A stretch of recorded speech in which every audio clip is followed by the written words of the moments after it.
Ya, selamat siang teman-teman ya. Sekarang udah mau jam 11.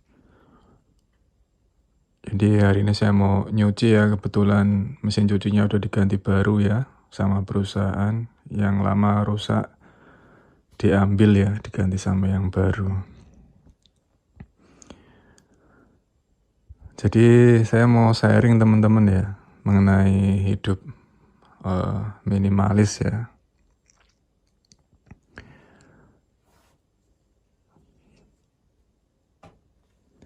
Hidup minimalis ya itu hidup yang sesuai dengan kebutuhan kita ya. Kadang kan kita tanpa sadar ya, hidup tuh bukan sesuai kebutuhan ya, tapi sesuai gaya hidup ya. Jadi segala keinginan-keinginan yang sebenarnya bukan kebutuhan ya, lebih ke ini ya, hal-hal yang nggak penting ya. Jadi yang bukan kebutuhan premier, tapi lebih ke sekunder ataupun tersier ya, barang-barang mewah seperti itu. Jadi kalau kebutuhan hidup apa sih, kita kan pasti butuhnya ya sandang, papan, pangan ya gitu ya. Makan, terus baju ya, dan tempat tinggal ya. Kebetulan ini kan kontrakannya, tempat tinggalnya sudah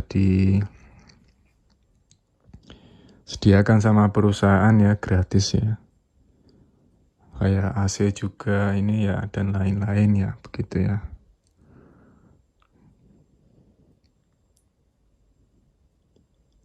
Nah, dari saya sendiri ya, itu dari Indonesia paling bawa ini ya, kayak tas kecil ini ya untuk bawa barang-barang dari Indonesia kayak kartu-kartu, terus buat cukur kumis gini ya. Ini mata pisaunya, terus ini paspor, terus ini uang Indocash ya, nggak kepake teman-teman ya, nggak laku di Jepang ya. Terus ini gunting ya, buat nyukur bulu hidung teman-teman ya, biar nggak jerangap-jerangap. Kalau dicabut kan sakit bulu hidung ya, digunting aja itu. Beli dulu di Indo ya. Baju ya cuman ini teman-teman ya. Tuh 2, 3, 4, 5, 6. Dari Indonesia semua ini ya. 6 baju ini. Tapi ya jarang tak pakai. Ini yang dari Jimoti ya, dapat ini sama itu ya. Ini saya baju dapat dari Jimoti. Nah, ini beli di off house ya, 11.000 rupiah teman-teman. Enak, anget ya, saya pakai kalau lagi pas dingin aja.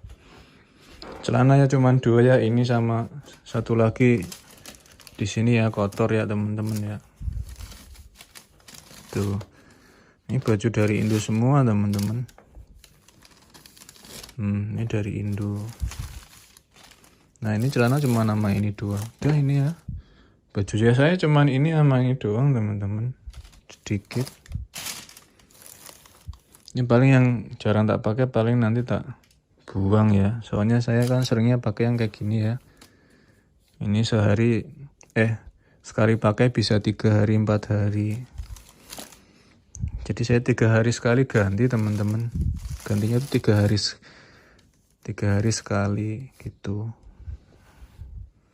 Ini rangkepan dalemannya ya, biar nggak dingin. Itu doang udah teman-teman. Nanti mau tak cuci. Gini ya, timbangan cuman gini doang. Kasur.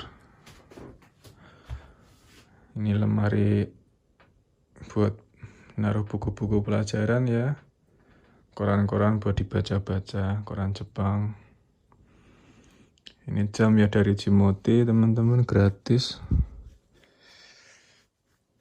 Ini laptop juga dari Cimote, cuman saya beli ya 1,2 juta rupiah. Kalau sampean beli baru ya 9,8 juta teman-teman, yang mahal. Ini bekas tapi masih seperti baru ya, soalnya orang Jepang itu rumatan teman-teman ya. Rumatan tuh apa ya? Telaten gitu yang ngerawat barang-barangnya, jadi nggak gampang rusak.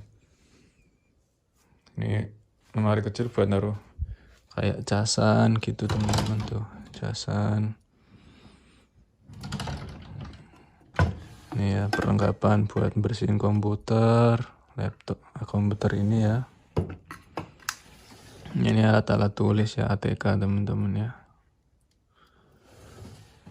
Ini yang pengering dari Cimote juga, ini 300 yen teman-teman, padahal harganya sampean lihat. Ini 300 yen, 30.000 rupiah ya.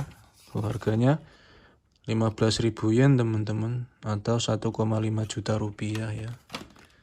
Ini buat ngering-ngeringin kaos kaki, inner ini yang buat kerja teman-teman ya. Nih ya kayak jilbab gitu ya, sama ngeringin ini bandana ya. Nanti di sini ada nama saya sama nomor nomor karyawan gitu, nick ya gitu ya, nick ya. Udah itu aja teman-teman, nggak ada yang lain lagi ya kasur futon ya.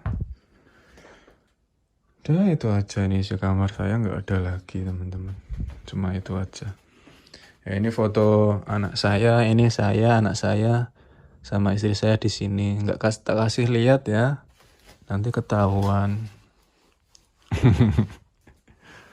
Soalnya kan saya menjaga privasi teman-teman ya, saya nggak mau dikenal. Paling yang tahu ya istri saya yang nonton channel ini ya, atau teman sekontrakan saya yang satu angkatan. Yang lainnya nggak tahu. Gitu teman-teman ya. Minimalis ya, hidup sesuai kebutuhan aja ya. Nah, ini jadwal kerja. Nah, ini kata-kata penyemangat aja sih teman-teman ya. Jadi tetap jujur walau dianggap bohong, tetap semangat walau sampean sudah lelah, tetap bertantang walau penuh hambatan, tetap berbagi walau tidak dipuji ya. Tetap memberi tanpa harap kembali, tetap berani kerja walaupun kita belum kaya-kaya teman-teman ya. Tetap berani berusaha walau belum berhasil. Tetap berani belajar ya walau belum pintar, walaupun ujian belum lulus-lulus. Tetap berani atur makan dan latihan, olahraga. Ya tetap berani terkucilkan selama kita berada dalam jalan kebaikan dan kebenaran gitu. Consistency doesn't guarantee that you'll be successful, but not being consistent will guarantee that you won't reach success. Jadi konsisten tuh nggak menjamin kita ya bakal sukses, tapi kalau kita nggak konsisten tuh udah pasti jamin ya kita nggak bakalan sukses gitu loh.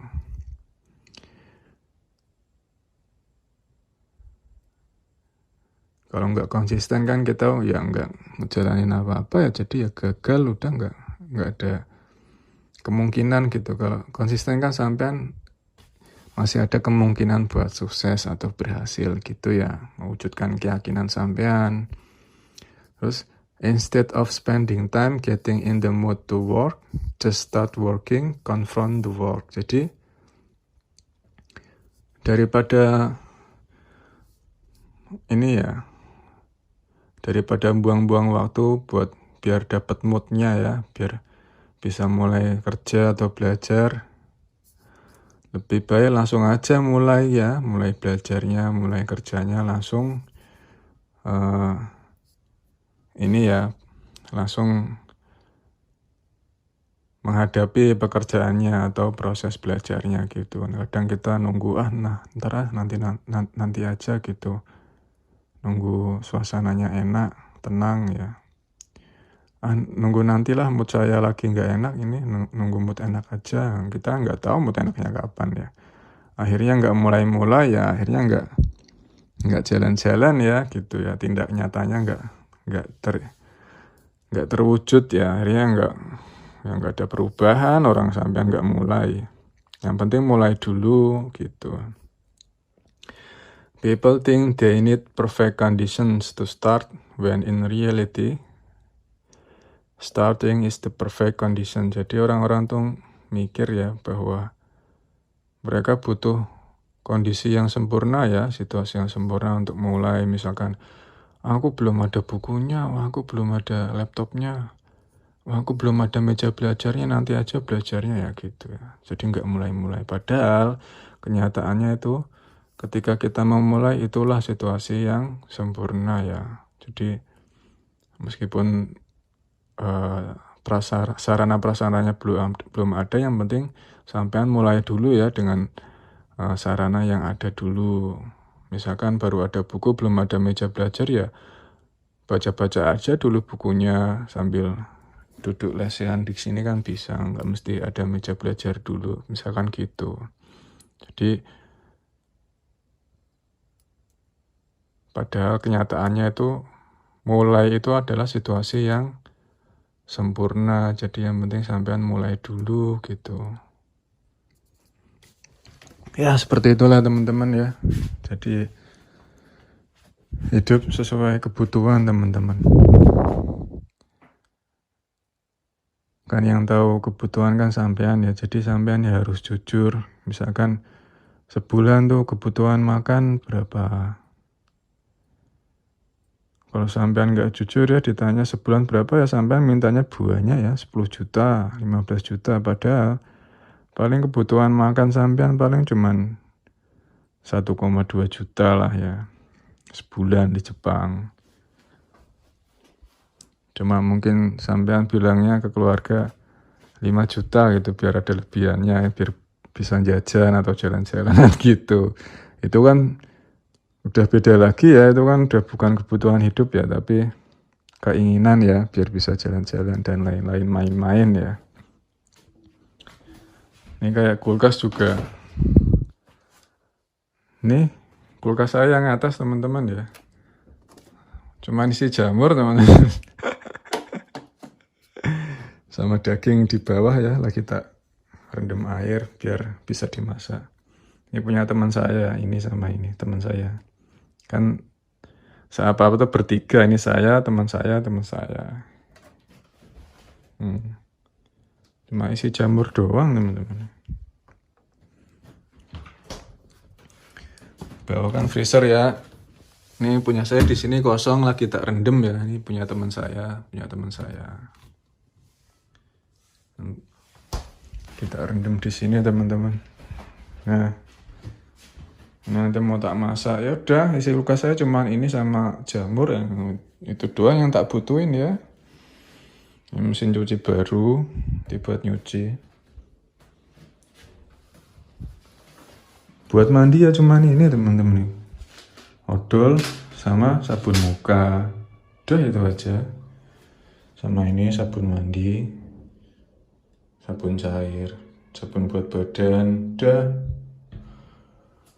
Ini masih nempel di punya saya ya, punya teman saya udah pada jatuh ya, nggak kuat dia nahan kebanyakan barang-barang buat mandi, jadi nggak kuat nempel ya.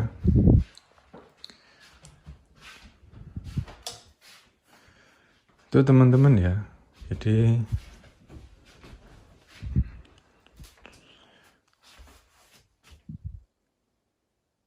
yang saya rasakan teman-teman ya selama hidup sesuai kebutuhan ya, minimalis tuh ya lebih tenang teman-teman ya. Jadi semakin sedikit yang kita miliki, itu kita malah semakin kaya ya. Maksudnya kaya itu kaya akan ketenangan batin teman-teman ya. Kan jadi semakin sedikit ya yang harus sampean pikirkan ya. Jadi kan sampean semakin tenang ya gitu. Nggak kebanyakan barang, nggak kebanyakan masalah gitu. Itu. Terus kalau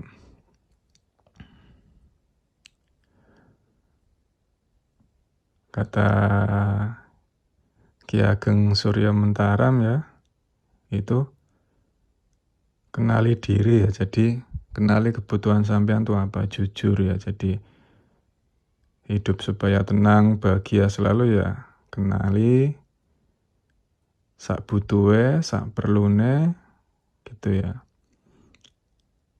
Jadi sebutuhnya, seperlunya gitu. Kita tuh butuhnya apa, perlunya apa gitu ya. Yang penting gitu. Yang nggak penting ya nggak usah gitu kan. Jadi hidup jadi lebih tenang teman-teman. Semakin kita sedikit ya yang kita miliki itu kita semakin tenang. Pikiran pun semakin plong ya. Sampai nggak kebanyakan masalah ini itu yang harus dipikirin gitu.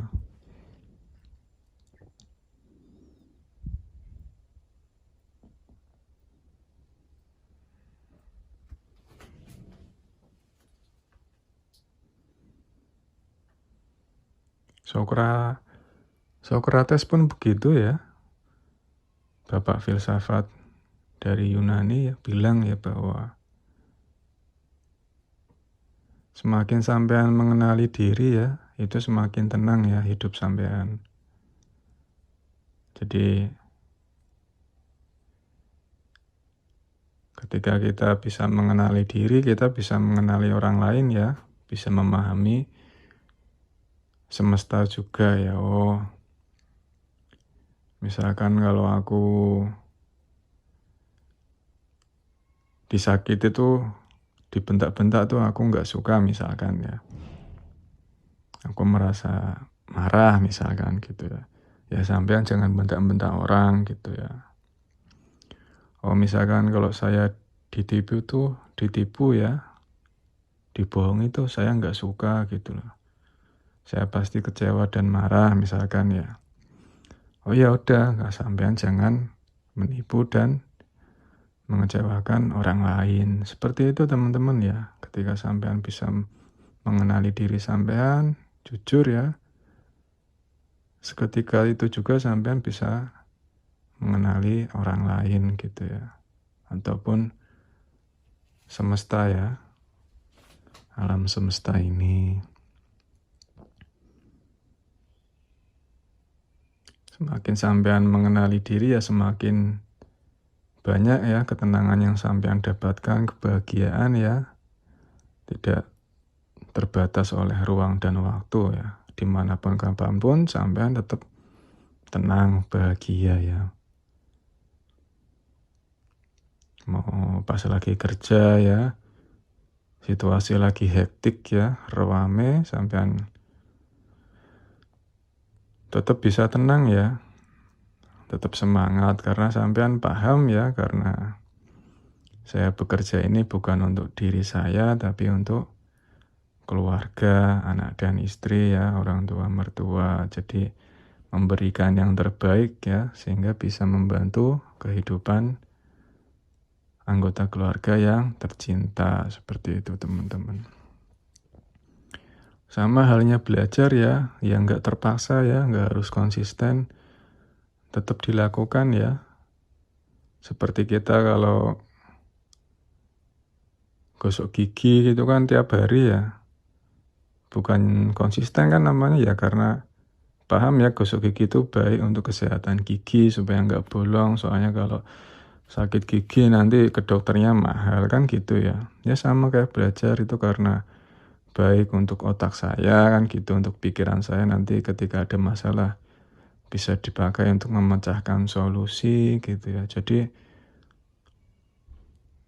nggak terasa terpaksa ya, jadi emang sudah kebutuhan kan gitu. Sampean sudah tahu kebutuhan sampean apa, belajar, bekerja untuk bisa membantu kehidupan keluarga. Jadi sampean ya ketika disuruh lembur ya semangat gitu ya. Ya nggak ngerasa capek, nggak ngerasa ngeluh gitu ya. Jadi nggak ada keluhan yang keluar dari dalam hati sampean ya. Karena sampean sudah mengetahui ya apa yang sampean lakukan di hari ini, sekarang ya, momen saat ini tuh selalu ada maknanya ya di balik apa yang sampean lakukan ya. Ada pemahaman di situ. Jadi sampean melakukan sesuatu tuh enggak cuma sekedar melakukan saja ya ikut-ikutan ya, tapi sampean tahu ya di belakangnya itu ada eh, alasannya ya atau maknanya ya, ada pemahaman di situ. Seperti olahraga ya, olahraga setiap hari ya bukan karena terpaksa ya, karena kita sadar ya bahwa dengan berolahraga tubuh menjadi sehat ya, otot menjadi kencang, tulang menjadi kuat, jadi bisa mendukung aktivitas sehari-hari teman-teman ya, nggak gampang sakit. Nah, kalau sakit kan nanti sampai ngabisin biaya BPJS ya, Jepang ataupun Indonesia kan gitu. Ya nanti keluarga juga bisa kepikiran, jadi susah kan gitu teman-teman. Sama halnya makan makanan yang sehat ya. Nggak makan yang manis-manis. Ya bukan karena terpaksa ya, karena paham dan sadar ya bahwa kalau makanan yang manis-manis nanti tubuh saya jadi gampang lemas kan gitu. Jadi gampang sakit, jadi banyak terjadi peradangan atau inflamasi ya gitu ya. Ya itu teman-teman ya, jadi kunci untuk supaya bisa hidup tenang ya dan bahagia ya di manapun dan kapanpun, khususnya teman-teman yang ada di Jepang ya. Kan banyak yang komen ya, Mas emang di Jepang nggak kesepian, nggak kesendiri ya. Ya enggak, kalau sampean bisa mengenali diri sampean sendiri, ya sampean nggak akan kesepian ya, selalu tenang, bahagia ya dimanapun, kapanpun, gitu teman-teman ya. Ya kurang lebih seperti itu ya, hidup minimalis di Jepang, kunci hidup tenang dan bahagia selalu ya, dimanapun dan kapanpun.